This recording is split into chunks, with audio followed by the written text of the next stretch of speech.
But we're going to begin this hour with a not-so-bravo topic. We're talking about jobs and a major hiring crisis. It's a problem, really, bigger and older than the Great Resignation you've heard so much about. It's a problem you're not going to find in the unemployment rate, which is, of course, at near record lows. And it's because a large number of American men in particular, men in their prime working years, are actually not working, and they're not even looking for work. The result is a bit of a mystery and also a major hole in the American economy. Millions of men have just stopped working and society is freaking out. Watch to the end of the video to fully understand the implications of men not working and how this is going to change dynamics for men, women, and society going forward. And now let's just go ahead and jump right into the video. My name's Mike Rowe, and this is my job. Of all the jobs he's done over the past 20 years. Now get ready to get dirty. And Mike Rowe has done them all as the host of Dirty Jobs on Discovery. From machines that dump. Oh, now it's dirty jobs, isn't it? The hoses that suck. Gee. He's never claimed to be an economist. Thank you. But while taping the series during the Great Recession of 2008, he did notice something important. All anybody was talking about was the number of people who were out of work. But on Dirty Jobs, even then, everywhere we went, we saw help wanted signs. It turns out dozens of real-life economists and other researchers have a possible explanation: a long-term decline in male labor force participation, or as one think tank summarized it, men not at work. This is a men problem by and large, right? Seems to be. Look back to the 1950s, and 98% of men in their so-called prime working years had a job or were looking for one. That number has fallen ever since, to the point where today more than 7 million men have essentially dropped out of the workforce. We've given a lot of people a lot of options. And incredibly, one of those options is do nothing. Do nothing. Rowe and I met at Empire Metal, a fabrication and finishing shop in Queens, New York, and where, much like manufacturing shops nationwide, finding skilled workers like these is a growing challenge. We have more jobs than we have people for, about 1.5 jobs for every one worker. Jay Timmons, who leads the National Association of Manufacturers, describes all this as a profound problem for the companies he represents. 99.9% of them will say that their number one challenge right now is being able to fill those open jobs. So you are here as a representative of more than 14,000 manufacturers in these United States. And the number one problem for 99 out of 100 of them is filling jobs. Yeah. I never thought I'd be able to say that. But now it's kind of an all hands on deck. We've got to fill these jobs that are open. And there are nearly 800,000 of those jobs open right now, according to the latest federal count, a number that surged in recent years as companies reinvest in American-made products, or try to anyway. And with manufacturing workers earning more than $30 an hour on average, Timmons says the problem is not pay, but perception. It used to be dirty, dark, and dangerous. Today it's very sleek, it's very technology-driven. And that's what we saw when we visited Electrosoft, a company outside Philadelphia that makes circuit boards for everything from missiles to submarines. So over there is the quality area where we do first piece article testing, final testing. But CEO Carla Trotman says they could be doing more if only she had the workers to do it. How many people work here right now? 30. How many people do you wish worked here right now? 45. So you got 15 people that you have jobs for, Yes. but you can't find them. Cannot. How much money in lost business is there in not being able to hire the people that you want? Around 5 million in top line revenue. 5 million Yeah, that would be here and that presumably you'd be paying taxes on. obviously. And that would yeah. go into people's pockets and would be going out into the broader economy. Yeah. What is your theory about where those 15 people are right now? I honestly have no idea where they are. She suspects some people may be sitting out because of a recent change in the way many of us look at work. I think it's fulfillment. I think it's culture. I think people really want to feel as though they are appreciated. I mean, Beyonce's song, she said, release your job. A lot of people release their jobs. They don't, and they realize, I mean, it's an overall feeling of being fed up. Yeah. and being taken for granted. Now, the situation at hand is not just men being fed up, and it's not just men being taken for granted, it's also men being taken advantage of. For example, if you're losing $5 million a year in revenue, but you want to pay these guys $30 an hour, get the heck out of here. All right? The economy right now is running and operating off the backs of men, men working for substantially less money than they should be. You know, there's a reason why so many young men are dropping out of society right now, especially men who men who don't have college educations. Men who don't go to college don't have that boatload of college debt. Hence, it's much easier for them to quit and just walk away. Men who didn't go to college and get buckled down with large amounts of student loan debt are basically in a much better position where they can make enough money to live, go and get a trade, make enough money to live, and it's much easier for them to say, hey, screw it all.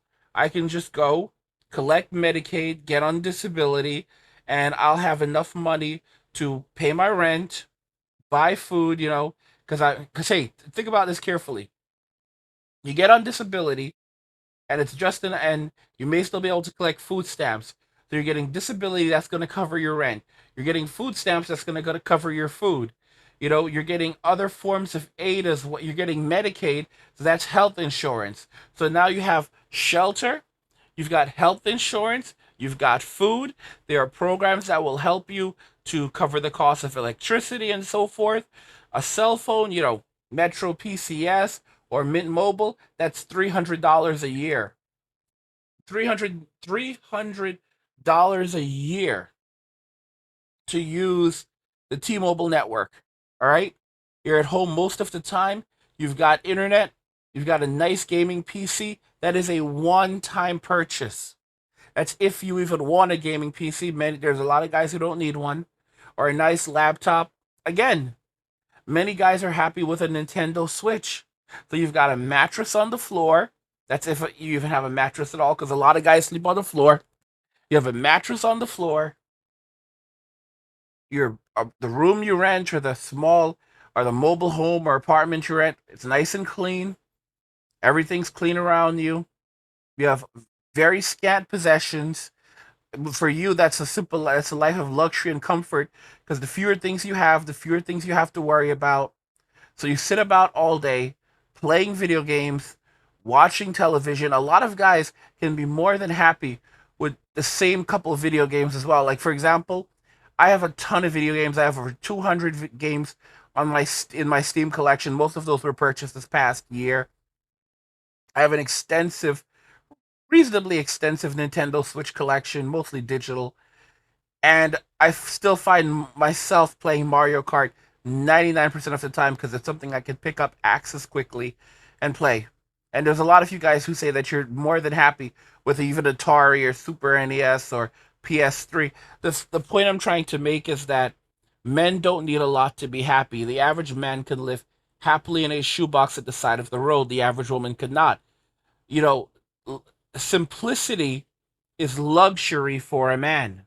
As men are increasingly doubling down, saying that they're not going to get married, they're not going to have children, and they are no longer stakeholders in society, shareholders in society, I should say, they are coming to the conclusion that we live in a society where it does not like us, we are resented. Why are we going to participate? Okay? So we're basically just going to take our ball and go home. We're not going to actively generate income and resources for society. We're going to live better and easier lives.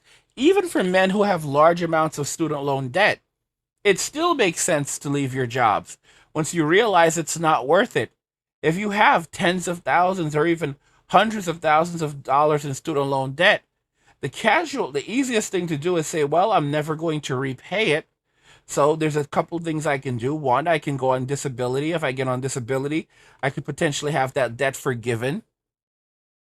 Or, if I basically reduced my income down to as low as I can, I'll qualify for Medicaid.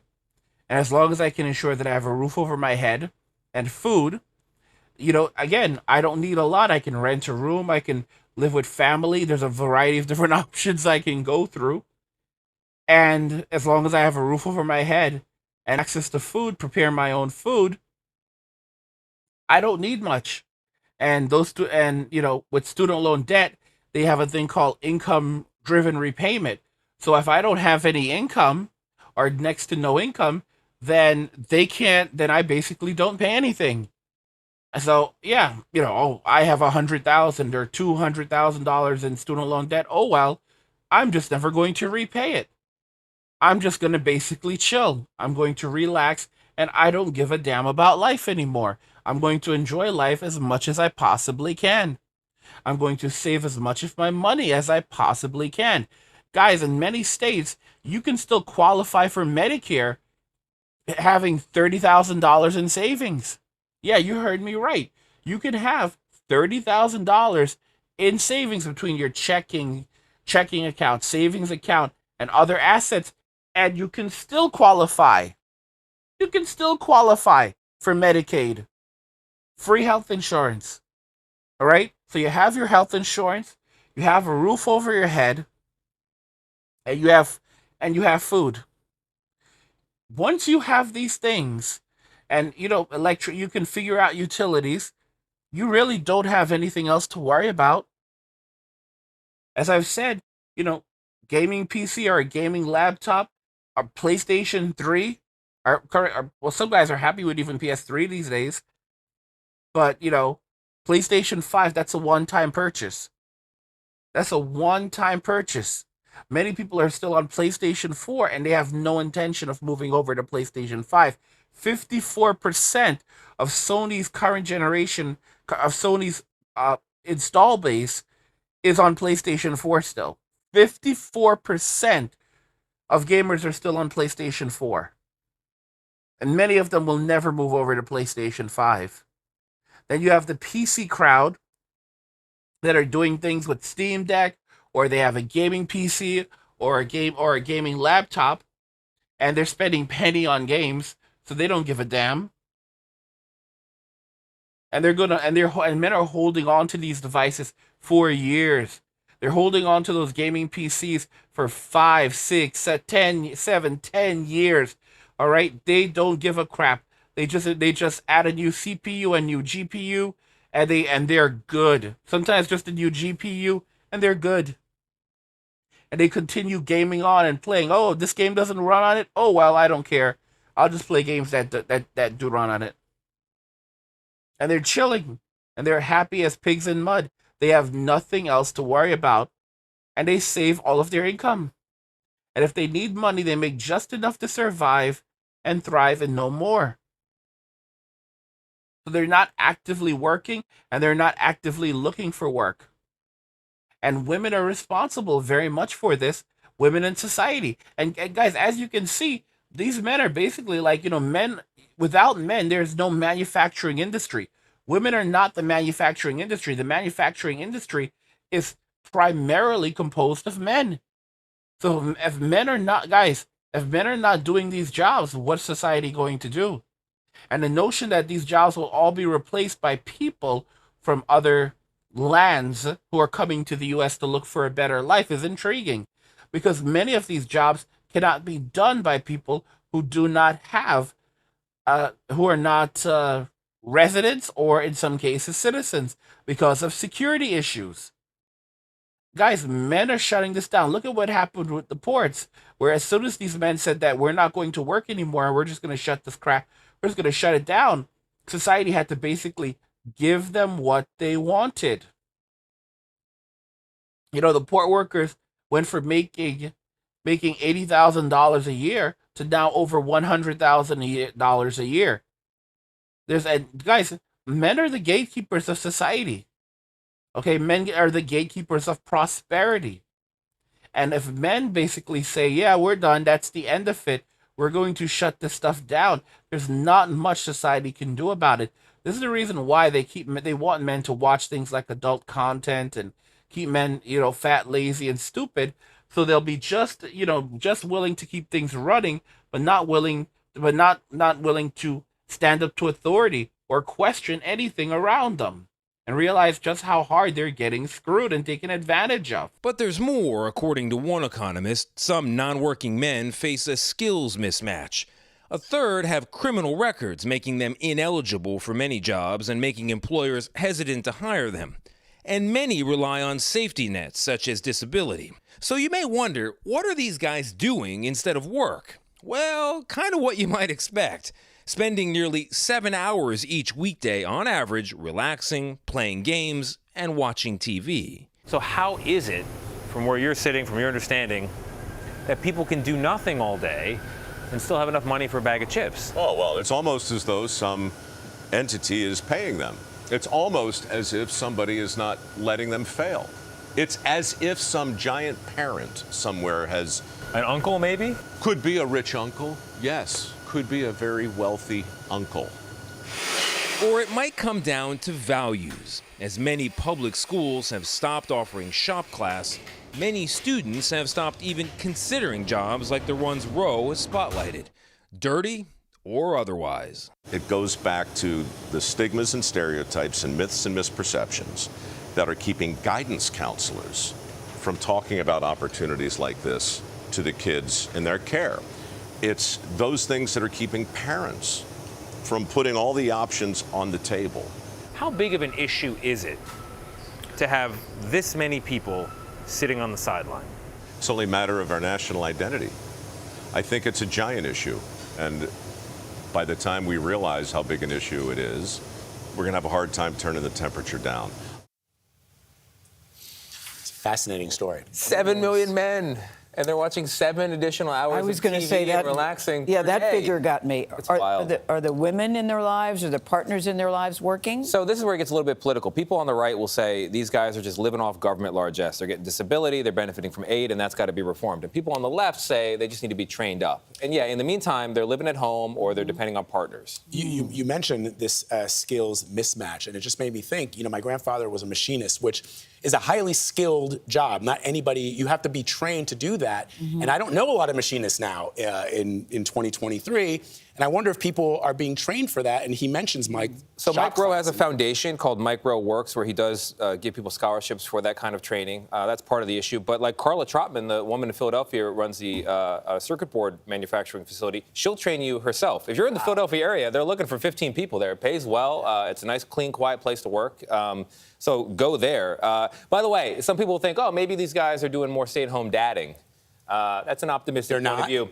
I looked at the numbers. Shauna Thomas, our executive producer, brought this up. In fact, these guys who are not working and not looking for work are spending less time caring for other household members than the guys who are at work. And of course, guys, it makes perfect sense that the men who are not working spend less time caring for family members than the men who are actually at work, because the men who are not working are less likely to be married or have children. So they don't have anyone to support. They don't have to cover child support payments. These men are choosing to remain single forever. They're choosing to just relax and chill and live their best lives. They are focusing on themselves. They have walked away. These are men focused on self-preservation and self-care. They've looked at their best alternatives, guys. One of the things that women have done in society is they've created a system now where men are increasingly no longer finding them desirable. And the more women shame men, insult men, make ridiculous demands upon men, the more men are losing attraction to them. Women don't understand that men are beginning to lose attraction to women in Western society, and in some cases, just women in general. Okay? If men are no longer attracted to women in the sense that they're looking at their behavior, they're looking at how women speak to us, they're looking at how women treat us, why would you want to be in a relationship with someone like that? They're looking at a lot of that stuff that women's liberation has pushed. It's made women increasingly less attractive, from a mental perspective. And even in some cases, for example, they have a thing called gross out feminism, where women will do things in society to basically gross out men. And it's like, you think this is going to attract men? Absolutely not. A lot of men are looking like, okay, yeah, we're good. We don't want to be in relationships. We don't want to do anything. We're just going to focus on ourselves. And then women start saying, why don't men want to speak to us? Why don't men want to approach us anymore? We don't know what's going on. It's like, guys, you have to remember, women don't operate using facts, they operate using feelings. So a woman will scorch the earth around her and then suddenly wonder why nothing can grow on that land. And it's literally, but sweetie, you scorched the earth.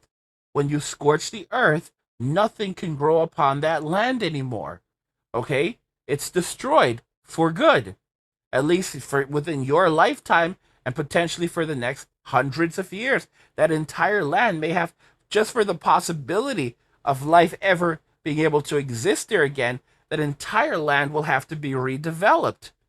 You know, and she'll stand there and say, yeah, I don't know what's going on. I just don't understand why nothing will grow here, even though you just explained it to her, that she did this, that she destroyed that earth. She won't care, or rather, she will not accept that as the truth because it does not align with her views and perspective, especially since women will never take any accountability for what they've done. A man that does not have love for family or country will fight for neither. The only thing that he will fight for is his own self-preservation. This is why, guys, the new American dream is to leave America. For so many, the new American dream is 100% to leave America.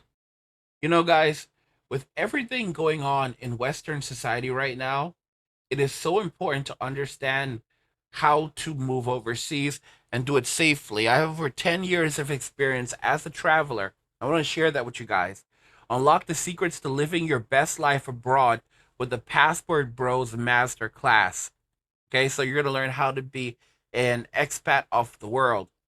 Ready to break free from the daily grind and live life on your terms?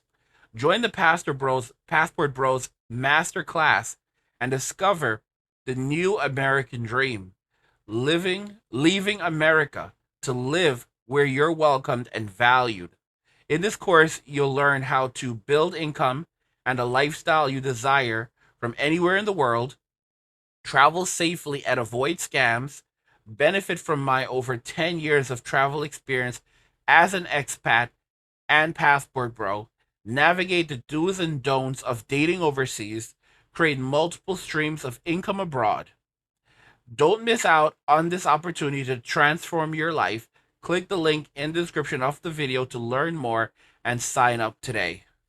I have a video from Manosphere Highlights Daily, and a man reveals why achieving your goals, working hard, won't actually make you happy. His channel is going to be linked in the description, so you can go check him out and support him. But let's just go ahead and jump into this video because there's some very interesting facts in here that I want you guys to really digest and take into consideration. Trying to get the best gear, and you always tell yourself, oh man, once I have all the best gear, it's going to be so amazing, right? Well, that is when the fun really starts, because then I have the best gear and I have such an awesome character, and oh man, I can't wait until I've reached that point in the game. That is what I'm working towards. But whenever you have all the best gear, you just stand there in the game. Welcome to Manosphere Highlights Daily. Now today's video really struck a chord with me, and I just had to share it with you guys. It's by a man named Rob Mulder, and the title is, "It took me 25 plus years to realize what I'll tell you in 10 minutes. Usually we just play clips or highlights, but this one needs to be taken in. We're gonna let it play almost in full because the message is so powerful, and I think it will resonate with you just like it did with me. And of course, Rob's original video is in the description, so make sure you check it out. It's pure gold." For most of my life, I've always thought that if I would improve myself and that I would achieve my goals, that I would then reach the point in my life that I could finally truly be happy. Like truly happy, where you've reached a point in your life where you can just sort of relax and be content with the life that you're living, right? And especially during the phases where I wasn't doing so well in life, I'd always tell myself, well, this makes perfect sense because I'm fat and I'm broke, I don't have a job, I do nothing but play video games all day and live in my parents' basement, and I'm too afraid to talk to girls, so that is the reason why I'm feeling unhappy right now. And so if I fix these problems, if I am no longer fat and I'm no longer broke and I have a girlfriend, then my problems are fixed and then I'll actually get to be happy, right? And there came a time in my life where I sort of initially thought that I was right about this, because there came a time in my life where I actually did start to radically flip my life around and I started to improve myself. So I started to lose some weight. I started to bring up the courage to talk to girls and I got a job, so now I was no longer broke. And I felt on top of the world. I felt probably like the best that I've ever felt in life, or like one of the best feelings that I've ever felt in life. I felt confident, I felt happy, I woke up with a smile on my face, everything. I just felt good, okay? And I remember very well that I would tell myself, damn, if this is what I'm feeling right now already, then imagine how happy I am finally allowed to be once I've actually achieved my goals. Because right now I still didn't have a girlfriend, right? I brought up the courage to actually talk to girls, and hey, I was making progress and I was developing my social skills, but I still didn't have a girlfriend. And yeah, I was making progress losing weight, but I was still a little bit fat and I wasn't at my goal body yet. So I wasn't done with my goals yet, and yet I was feeling incredibly good about it. So I would tell myself, if this is what I'm feeling right now, then imagine how incredible I'm going to feel when I've actually achieved all of those things. How I'm going to feel at the end point, right? But there came a point in my life where I had reached this endpoint, this temporary endpoint that I'd set for myself. And I sat there in the comfort of my own home, on the couch with the girlfriend and the body that I wanted to have. And I had a job. I mean, I wasn't rich. Sure, I wanted to have more money, but at least I had a job and I wasn't broke anymore. I wasn't the loser that just played World of Warcraft all day anymore. I sat there and I realized that I wasn't feeling that good at all. In fact, there came a point where I didn't really have any goals to work towards. And I actually felt kind of bad again. I wasn't feeling as bad as I felt during my lowest lows. Sure, I still felt better, I guess. But I wasn't feeling good. I was actually feeling kind of bad despite the fact that I had achieved so many of these goals that I wanted to achieve. I felt a lot worse than I did during that phase where I was improving myself and I was shedding off the weight and I was going out and talking to girls. And it was the inner gamer inside of me that suddenly realized what was going on, because without really knowing that it happened, I had already experienced this before in the video games that I played. So I've played a lot of games like World of Warcraft, where you usually have things that you are working towards, right? And I noticed several times throughout my gaming career that I would always work towards something. So for example, you're trying to get the best gear for your character and you're having a lot of fun trying to get the best gear, and you always tell yourself, oh man, once I have all the best gear, it's going to be so amazing, right? Well, that is when the fun really starts, because then I have the best gear and I have such an awesome character, and oh man, I can't wait until I've reached that point in the game. That is what I'm working towards. But whenever you have all the best gear, you just stand there in the game. You look at your own character and you realize that you don't really have much to do in the game anymore. And the whole game kind of just feels empty. And you miss the times where you didn't have the best gear yet, but you could still work towards the best gear. All this time, that you've been telling yourself that the fun will start by the time that you've achieved your goals, you failed to realize that you were having the most fun all along. And now I came to a point in my life where I realized that the exact same thing applies to real life. Just like how in a video game you have more fun getting the gear than actually having the gear, in real life you become a lot happier from working towards your goals than from actually achieving your goals. I was sitting there on the couch with my best gear on. I had the body that I dreamt of having. I had a girlfriend. I had a job. I was no longer broke. And I realized that all this time that I was working towards this point, I was failing to realize that I was already living the life that I wanted to live. I was already feeling what I wanted to feel all along, but I was failing to realize it because I was stuck in this illusion. The truth is that, guys, a lot of us don't even realize what we have until it's gone.